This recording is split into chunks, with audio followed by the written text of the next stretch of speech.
Hey, this is day 45 or something, but this is the archetype series, and we're going to talk about the innocent. You see, I don't even get prepared before I start. So the innocent is a Carl Jung archetype.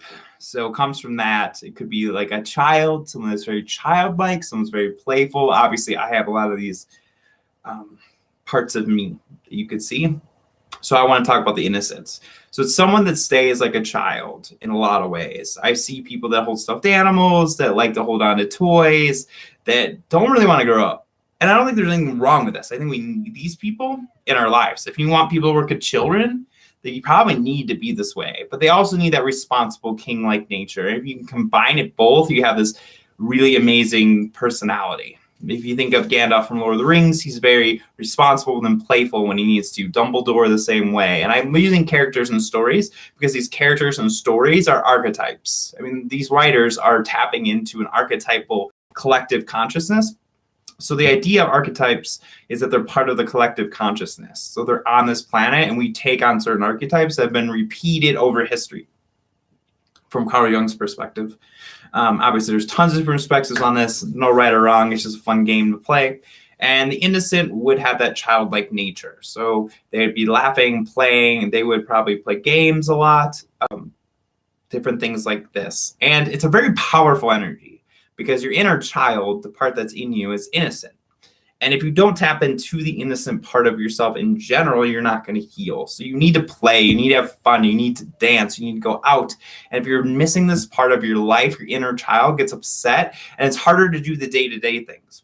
The thing about play and being innocent and having fun is it makes the challenging, harder parts of life easier. It makes it easier to do the dishes when you had a fun night before, and you can think about that. But if you're having no recreation, you come off balance.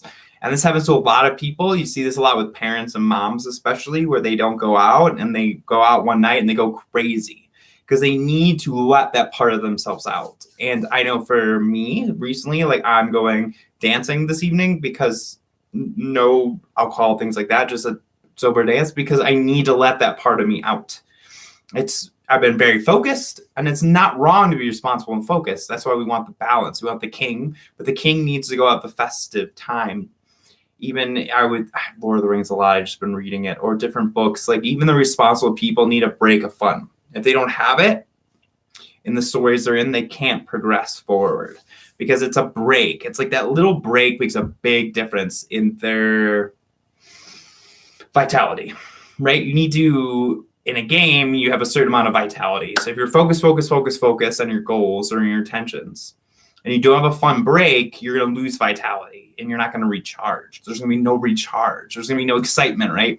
But if you're only recharging your vitality, you're not doing anything purposeful and you're going to feel down.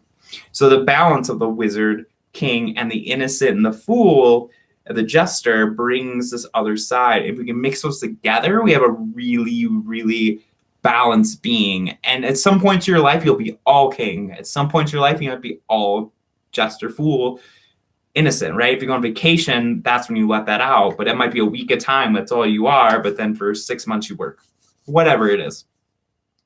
And to be a full-fledged being and to be fulfilled, we have to have balance within these two. And people that are just childlike all the time, right? They're always, say, a drug addict that does cocaine or something. They're always out partying. They're always innocently acting. They're going to feel unfulfilled. Those people aren't happy that are just being innocent all the time. I know I've had too long of a period of time in my life, 3 or 4 months, where I was just traveling around and I was just the innocent and I didn't feel fulfilled. And to balance that out, I worked as an activist. I felt super fulfilled, but I had the energy to work really hard for 6 months on like purposeful thing because I took the 3-4 months out. But if you just are innocent and you don't have any purpose and you're not having any focus in your life and you're just flowing and there's no intention, you're going to feel dead inside.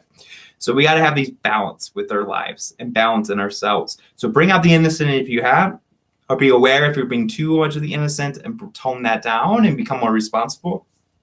When you have that balance, and you'll find that balance over time, but being imbalanced. But when you find that balance within your system, life becomes more effortless because it's easier sometimes to go work an extra 4 hours than to go be innocent because you're going to have a little more money. A cat just came in. That's adorable. And that's really, really powerful. So, and that's an innocent moment with the cat coming in. How innocent, that touched my heart. Petting a cat, very innocent, right? You need that, but also you can't sit there and pet the cat all day. You'll get a draw to go out and do something. So use this to find balance with you, and I'll see you in the next video as the cat leaves.